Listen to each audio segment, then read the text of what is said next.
welcome to All Souls Chapel. On behalf of the Parry family, I want to welcome you and thank you for being here. We gathered here to honor Matt's life, both in sadness that it has ended, but also in celebration of the life that he lived and the way that he lived it.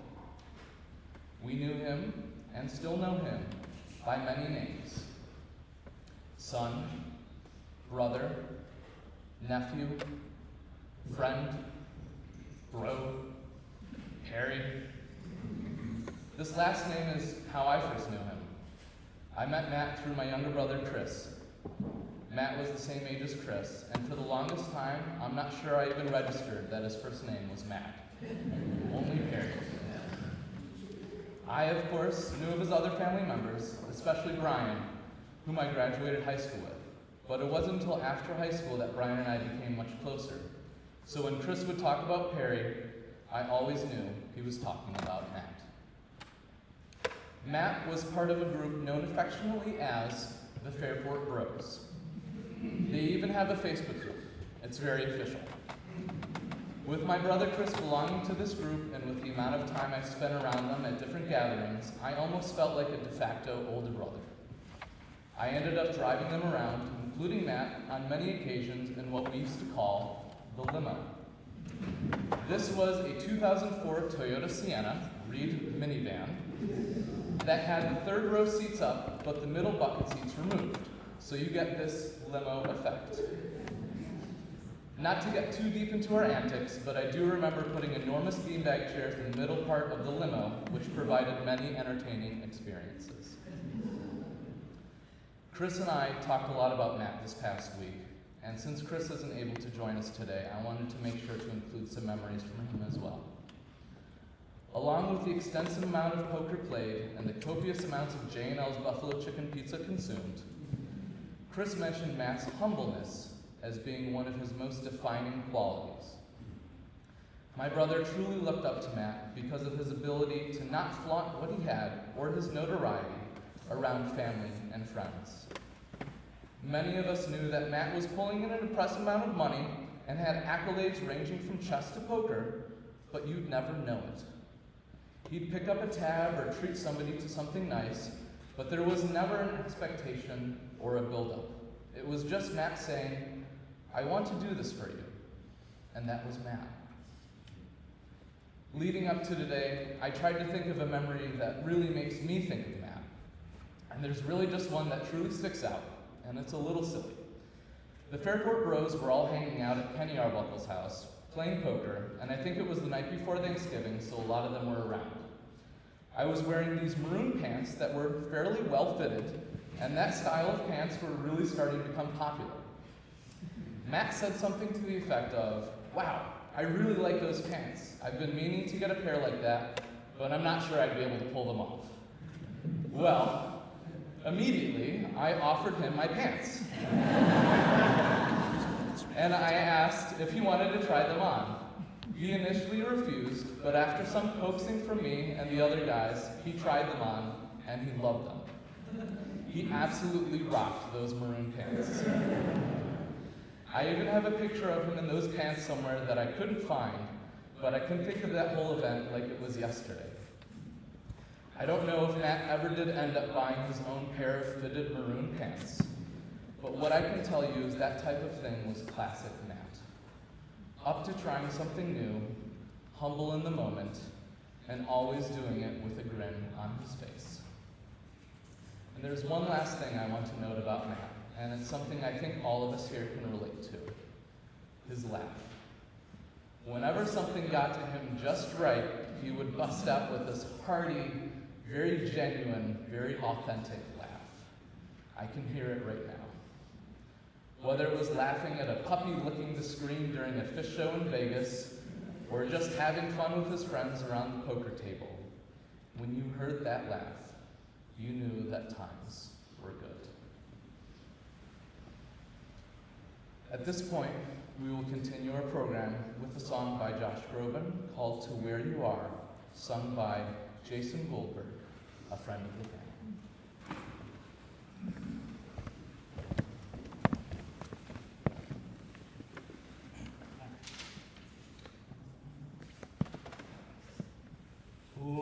say for certain, maybe you're still here. I feel you all around me, your memory so clear. Deep in the stillness, I can hear you speak. You're still an inspiration. Can it be that you are my forever love, and you are watching over me from up above?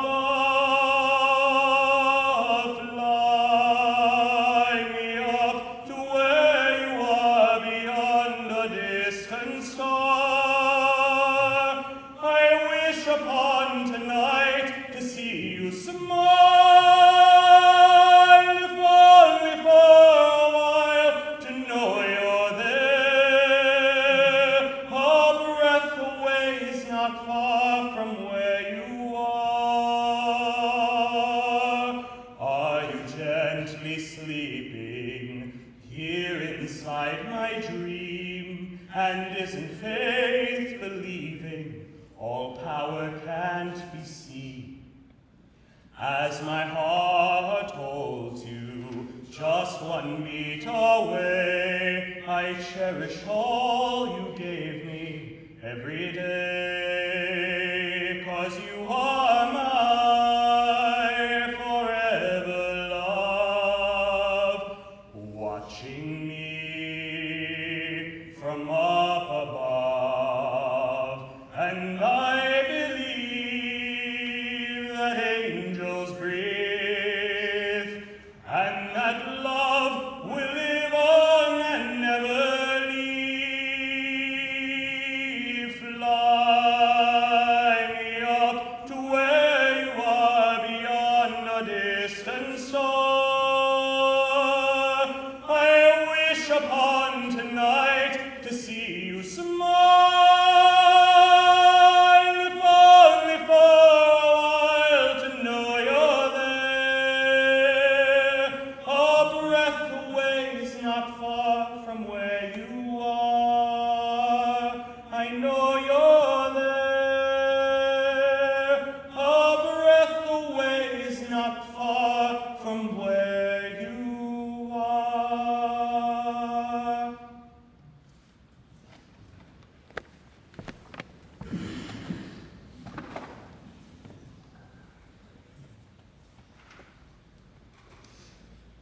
Now I invite James Coulton, one of Matt's chess buddies from school, to do our first reading. This reading is taken from Tina Turner's song, Something Beautiful Remains.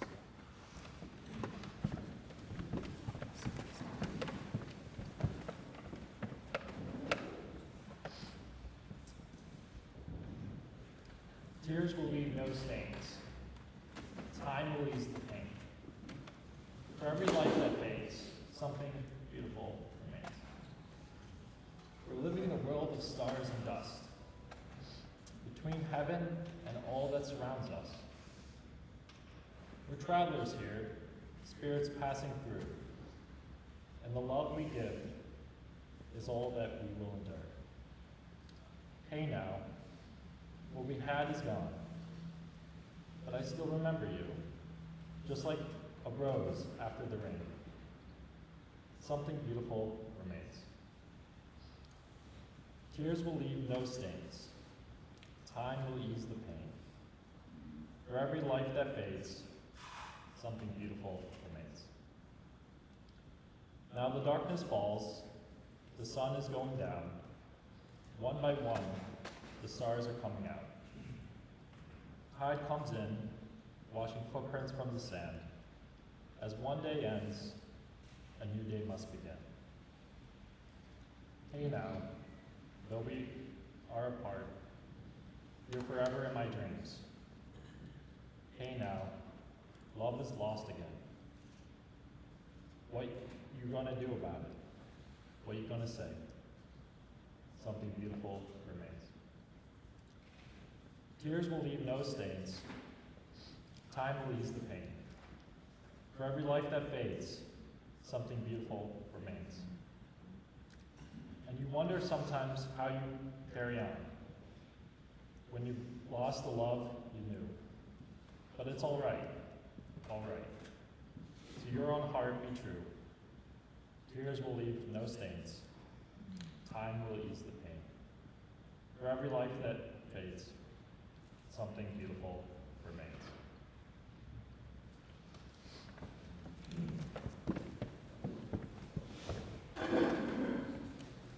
I now invite Matt's cousin, Jody Goldman, to do our second reading. Jody will be reading a selection from 1 Corinthians, chapter 13.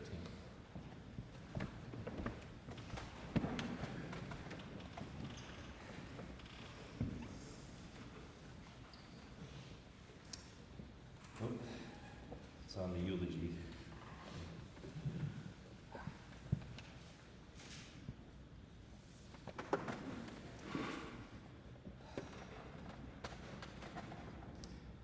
If I speak in the tongues of men or of angels, but do not have love, I am only resounding gong or a clanging cymbal.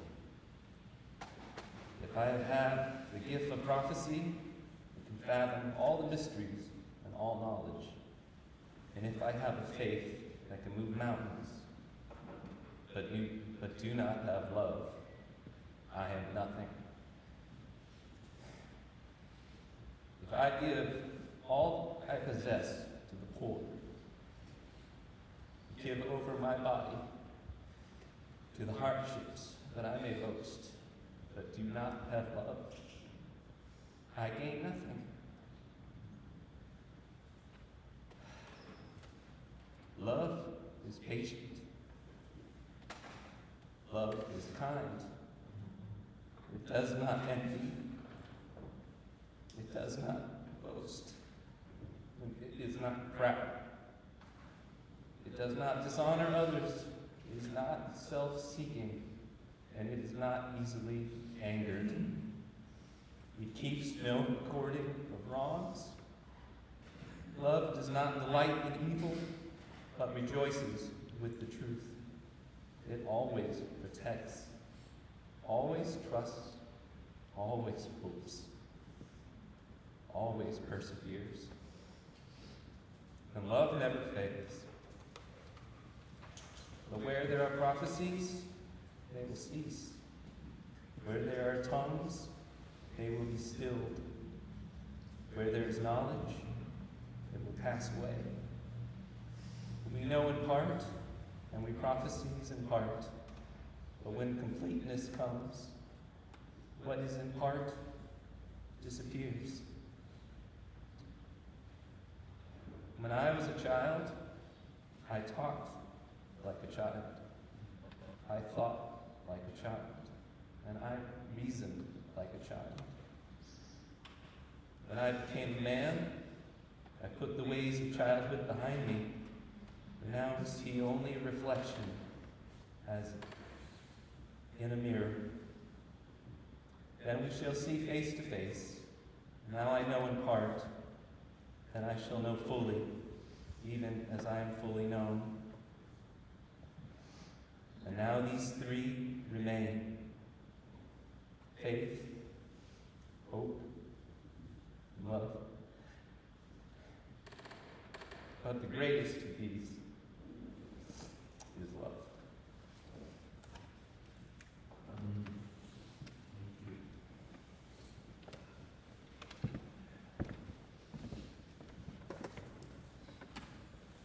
For our first remembrance this morning, I invite up Matt's cousin, Holly Sinkowitz and Lori Cornelius.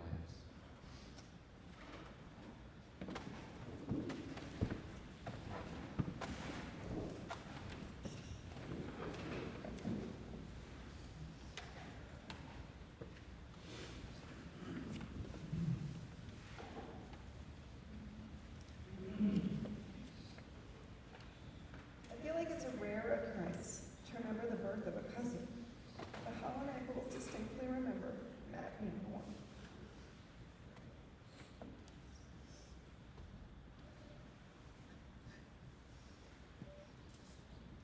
Okay, I'm gonna stop. Okay, So Laura and I both distinctly remember Matt being born. We happened to be sleeping over at Aunt Shaz's that night, and were so confused when the landline in the room we were sleeping in kept ringing and ringing and ringing. We weren't sure if we should get out of bed to wake Aunt Shaz up. Maybe we did eventually, but the phone rang quite a few times before then.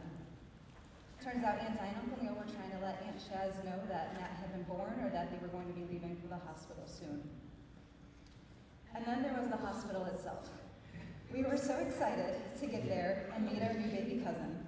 Aunt Di and Uncle Neil had a great hospital room, set up like a suite with a couch and a small sitting area.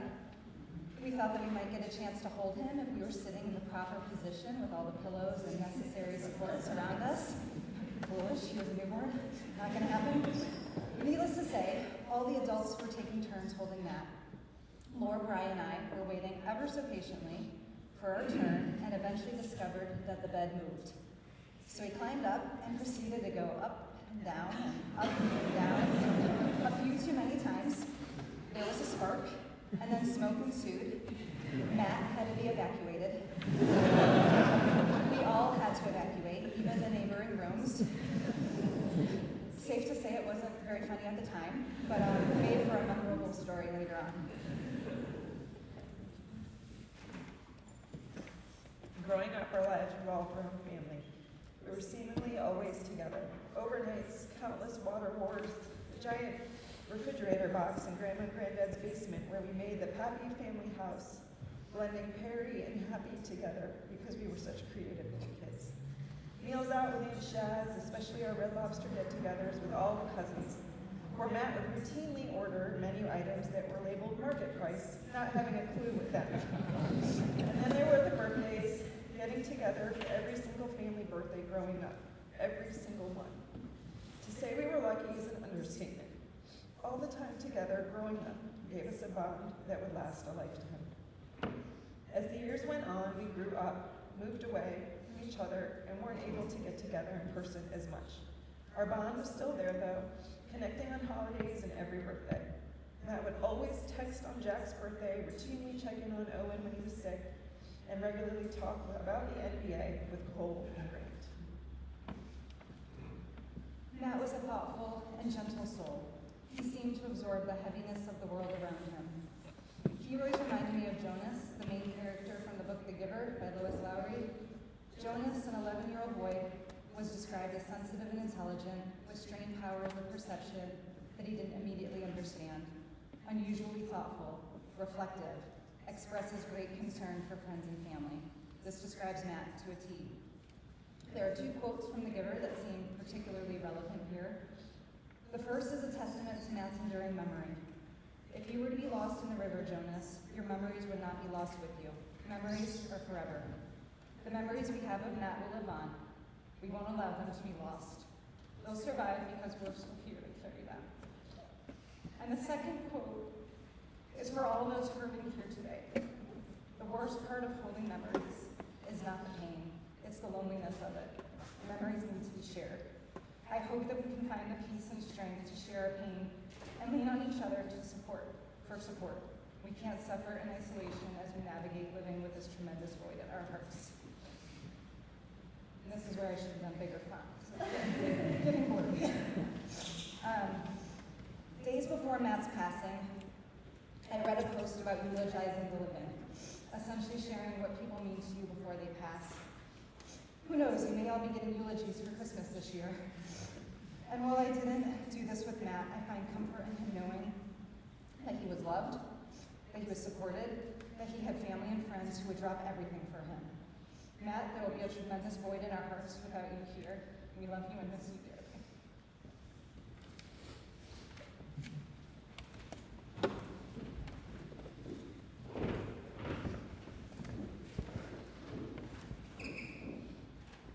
For our second remembrance, I invite up Matt's aunt, Sharon Sinkowitz, with whom he was very close.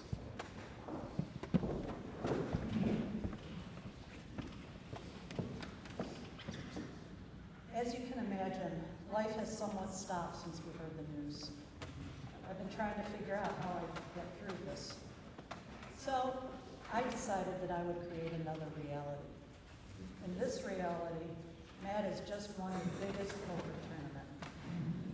He's slammed with PR requests and in-person events. We, his family and friends, have gathered to celebrate him, while also recognizing he won't be physically here.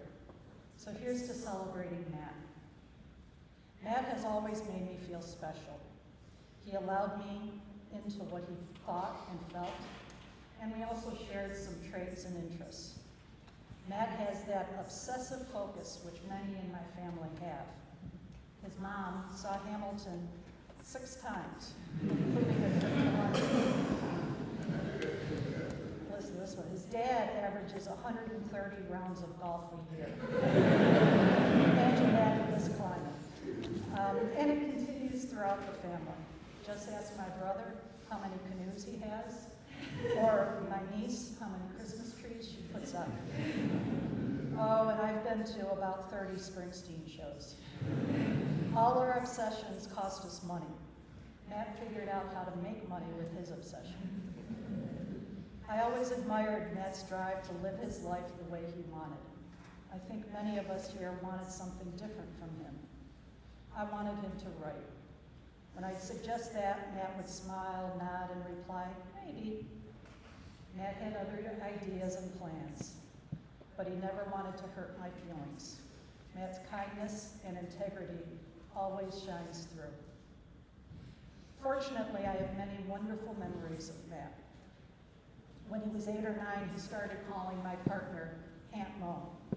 No one suggested that or dictated it. He came up with that on his own. It meant so much to both of us. Mo used to play chess with him during family parties. I guess Matt recognized and valued that and bestowed the title accordingly. Matt and I would go out to dinner, either as a group, as Lori and Holly mentioned, or in later years, one-on-one. I learned a lot about Matt during those years. At 10 years old, he would pore over the Red Lobster menu to see what menu option would give him the most crab. Another time, when he was 13 or 14, we were driving to Maria's for a Mexican dinner. He said to me, Aunt Shaz, I don't want a job where I'm limited to the amount of money that I can make. And here I am, this person who just wants to hang on to retirement. In recent years, our dinners had a similar pattern of conversation. Catch up on each other's lives, a little politics, books, movies, and music. And of course, he also started picking up the tab for dinner. He was so proud that he could afford to pay for the meal. I can hear him saying, Aunt Shaz, you always pay, please let me. While he was in high school or maybe early college, I gave him the book Atlas Shrugged. Now that book is about 1,200 pages long. Matt read it and loved it. In fact, he seemed a little obsessed with it at one point. He kept telling me he was going to read it a second time. That book gave Matt and I our shared outlook on politics and philosophy. We never talk about politics in our family, but with Matt I could, because we thought the same way. I felt like we were co-conspirators. We'd be having dinner talking about something and then just nod and smile, because we were the in crowd, we knew the truth. I remember telling him recently that I don't watch the news because it's too upsetting. His response was, that's what I tell my mom, stop watching the news. I remember him shaking his head and laughing, saying, but she keeps watching. Now Matt can read, analyze, and process all this information, but Matt needed a GPS to get from his house on County Clara to his high school. Family get-togethers always included some ribbing of Matt. The day-to-day minutia of life was just not important to him. I know you're here with us, Matt, streaming in from some heavenly place. Matt, thank you for being so good-natured with that teasing, and thank you for your kind and gentle spirit. I know I'll always feel that beautiful spirit. But I'm already missing my co-conspirator. I'm going to miss those dinners and the random texts telling me your favorite Springsteen songs, or the panic calls right before the family Christmas trying to figure out what to get people. I won't be watching those stressful tournament streaming events anymore, since I know you're winning every final table. And in any reality, I know two things are certain. One is that love doesn't die. My love for you, Matt, is deep in my heart and will always be there. And the other thing that is certain, Matt, as I've told you hundreds of times, I love you more.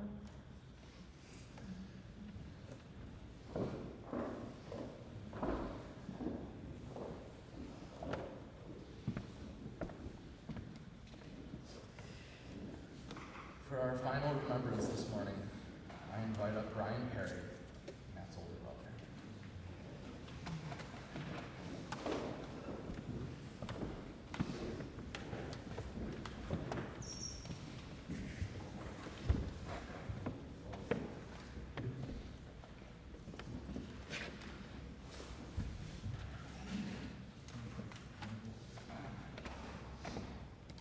Hello, everyone.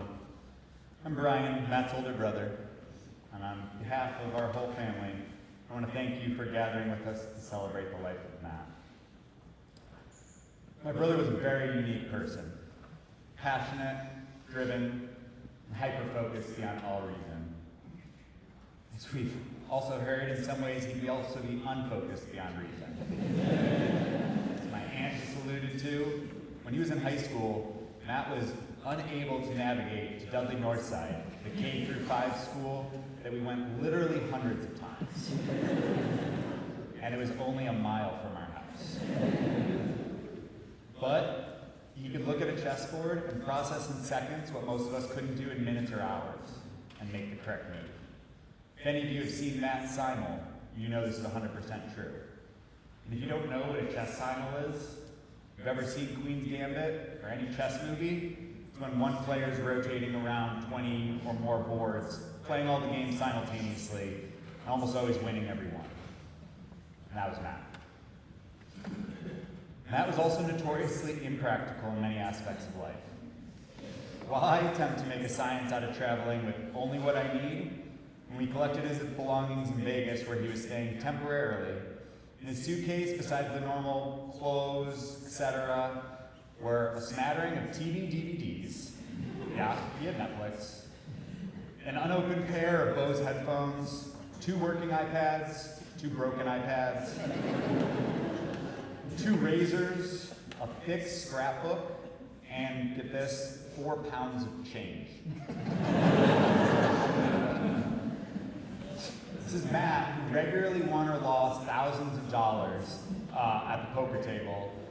Couldn't be bothered to spend or deposit his change, but would cart it around with him from place to place, frequently being assessed overweight luggage fees while flying.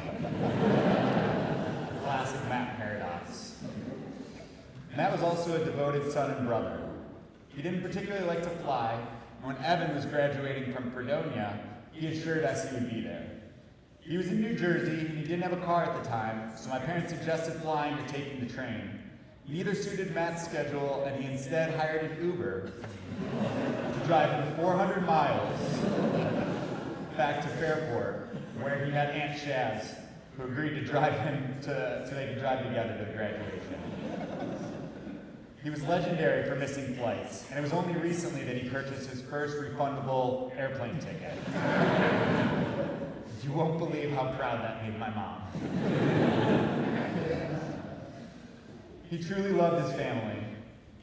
We spoke with an old poker buddy of his, who's also a Fairport guy, Mike Peroni, in the past week. And he reminded us as to how that was once shown.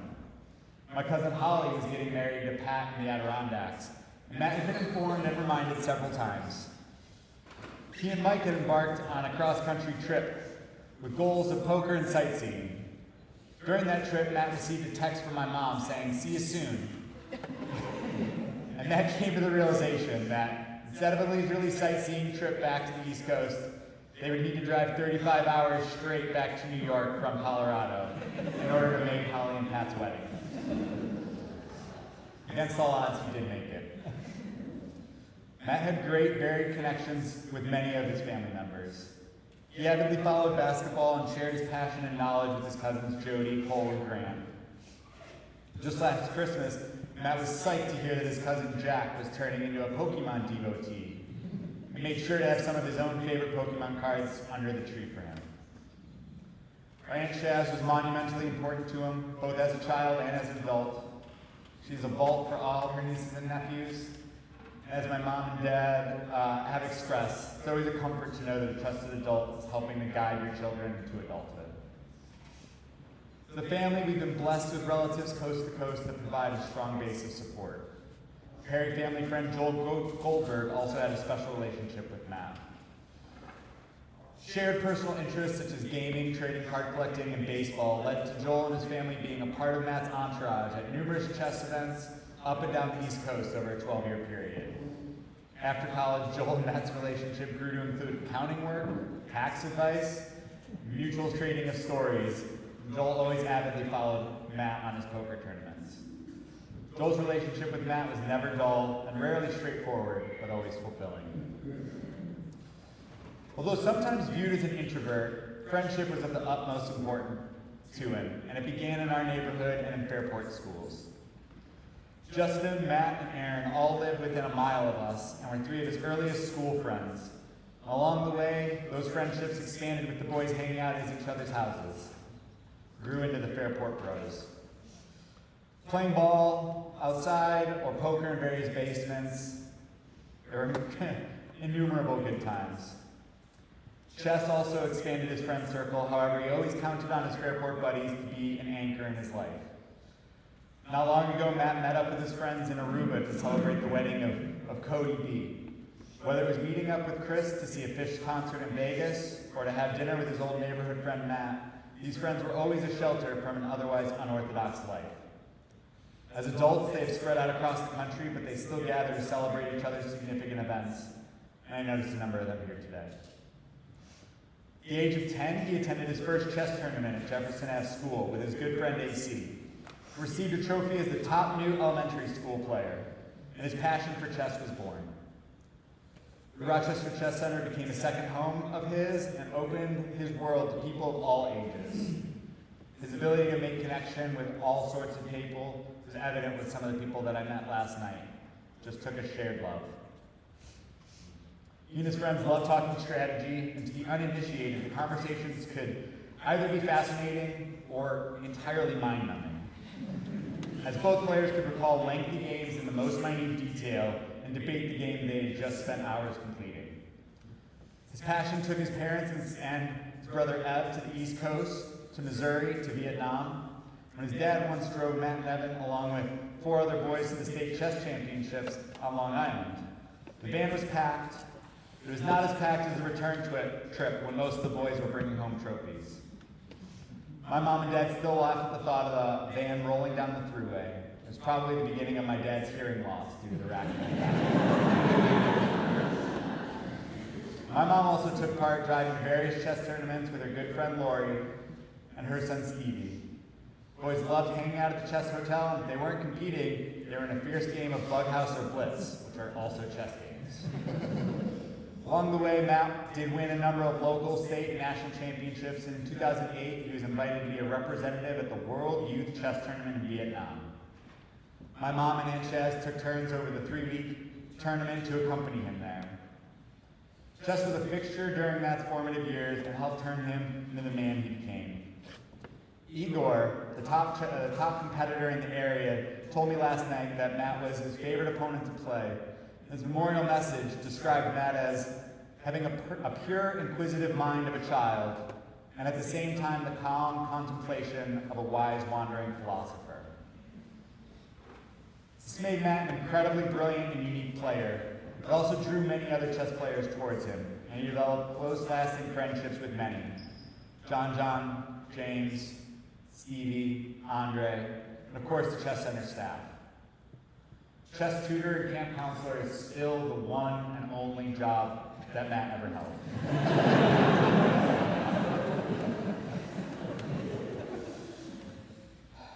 Matt's competitive spirit was fierce, and he wouldn't settle for a draw if he thought he stood a chance to win. One of our favorite stories that typified Matt was when he was in better position against a chess grandmaster in a tournament and was offered a draw.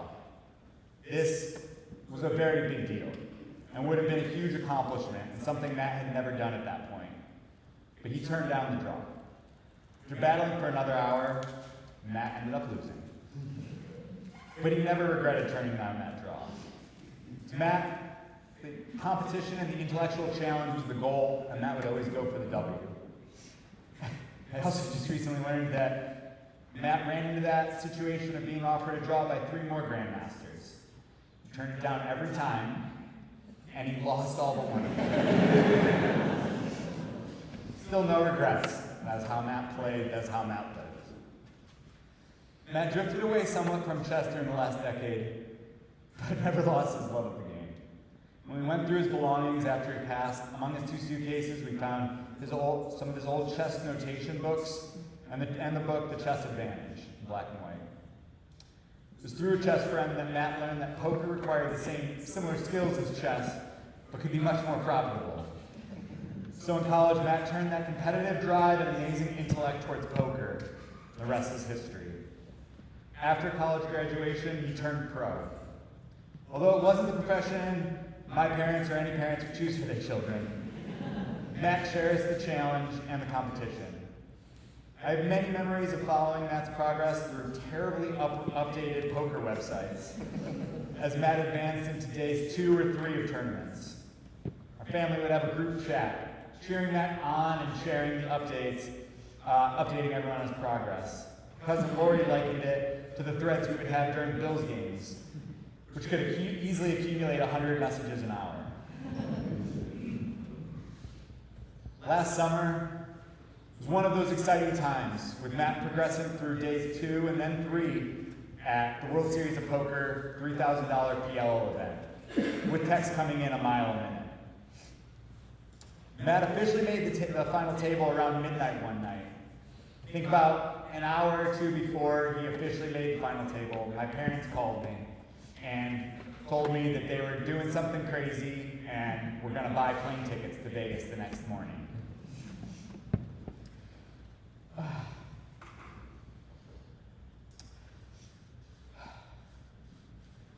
Their hope was to attend and to watch and cheer him on during that final table. And they got the earliest flight out they could. Their plan was nearly sidelined due to flight delays, and they missed the beginning of the tournament. And that was on the brink of elimination as they landed and rushed to the casino.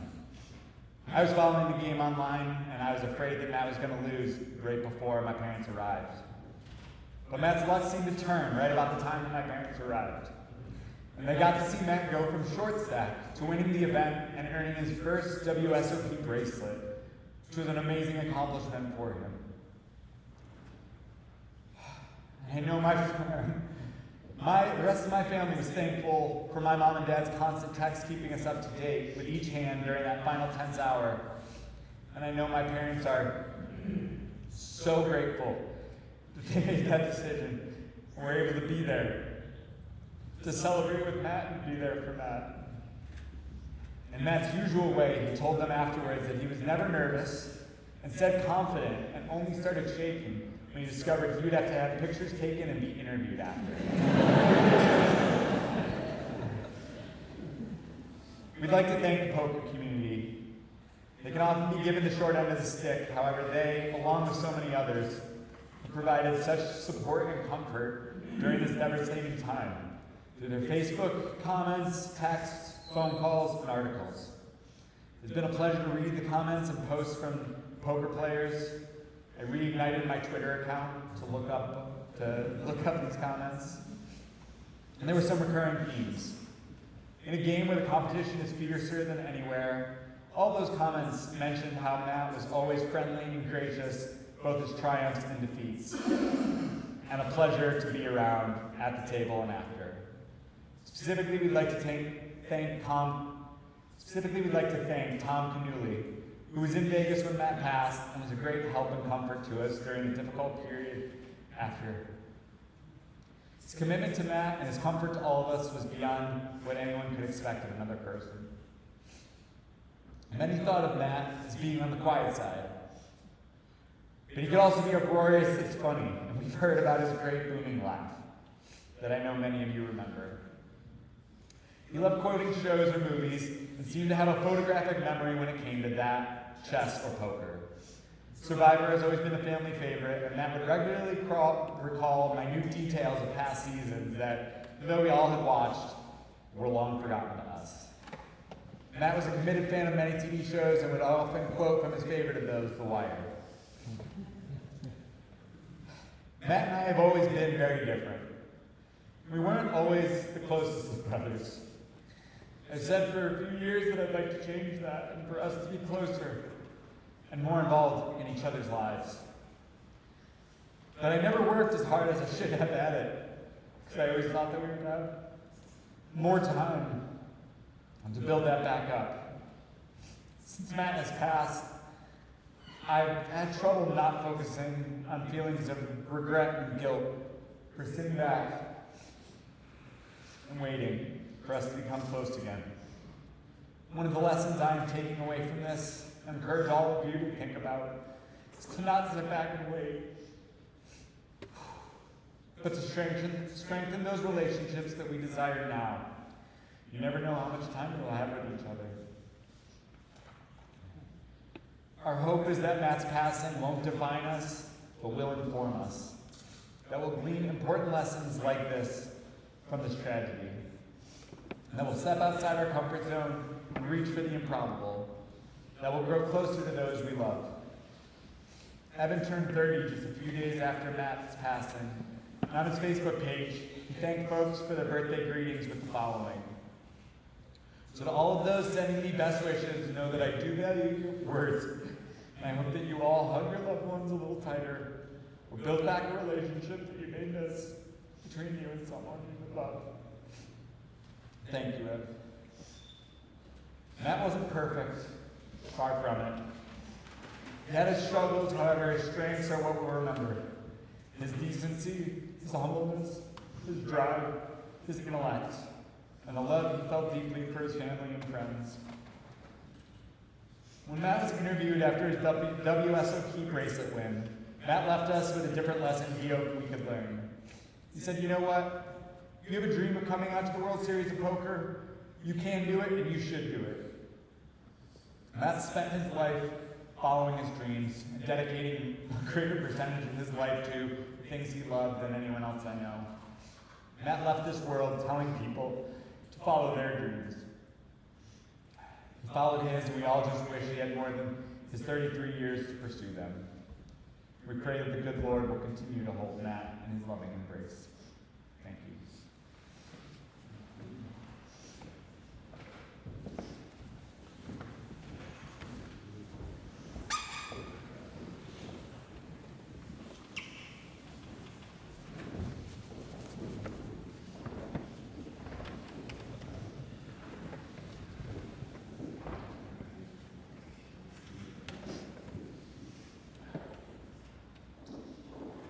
I now invite Justin Berniger, one of Matt's childhood friends, to do our final reading this morning. Justin will be reading from the lyrics of the Fish song, Miss You.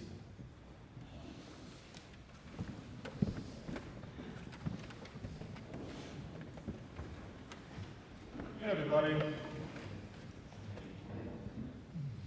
Hey Matt.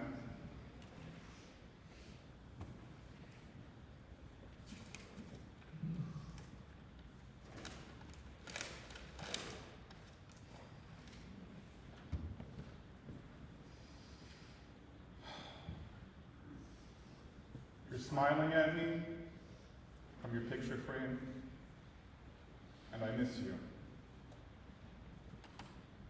My life keeps on changing, but you stay the same. I miss you. So many moments that we should have shared. I miss you.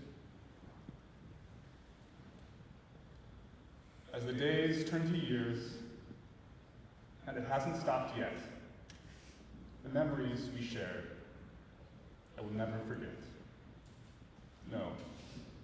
I will never forget. There's a hole in my heart that will never be filled. I miss you. It should all get easier, but it never will. I miss you. I float through the days and the long, lonely nights. I miss you. And I hear your footsteps. You're coming down the stairs, lost in your laughter, the sun in your hair, a brief recollection, a light in your eyes.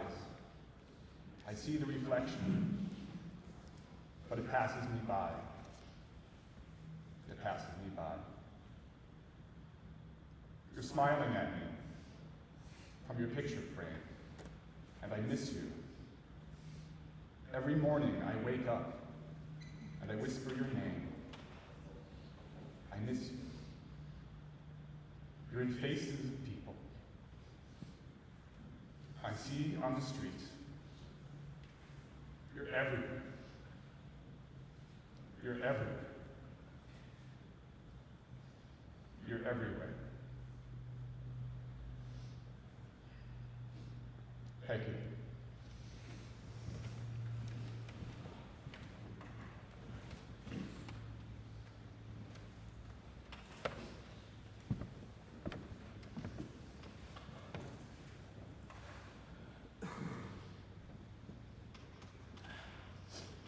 As we reflect on everything that has been said and felt about Matt today, let us remember the impact he had on our lives. The ways that we are richer and so much better off because we knew such a kind and thoughtful person such as Matt.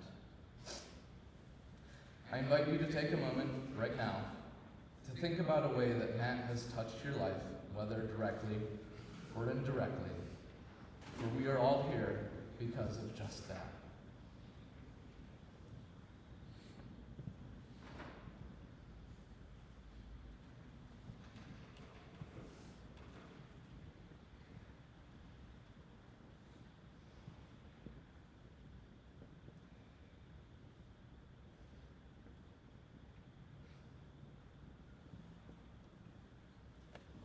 In closing, I would like to pass along a message from Matt's family. The Parry family, Neil, Diane, Brian, Evan, and although not here physically, Matt, would like to thank everyone here for their love and support that has been shown in innumerable ways. They'll always be touched with the kindness conveyed during this entire time, and in the sad times they'll always turn to those memories for strength. For any present who would like to accompany the family to the burial site, please follow the procession immediately following the service. To end our service today, we will close with Over the Rainbow, sung by Jason.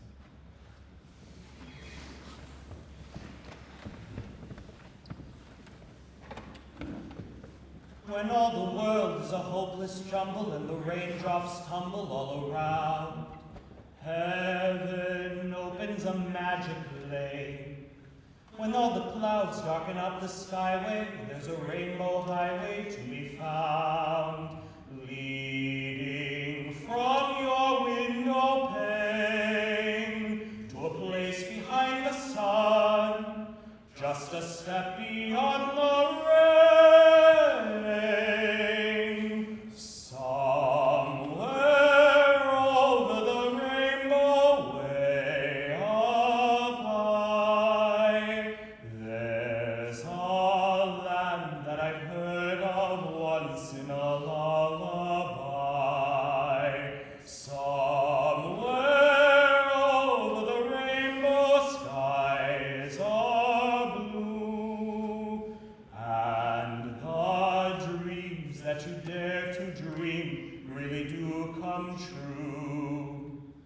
Someday I'll wish upon a star and wake up where the clouds are far behind me, where troubles melt like lemon drops away above the chimney tops. That's where you'll find me, somewhere over the rainbow. Bluebirds fly, birds fly over the rainbow. Why then, oh why can't I? Someday I'll wish upon a star and wake up where the clouds are far behind me, where troubles melt like lemon drops, away above the chimney tops. That's where you'll find me, somewhere over the rainbow. Bluebirds fly, birds fly over the rainbow. Why then, oh why can't I? If happy little bluebirds fly,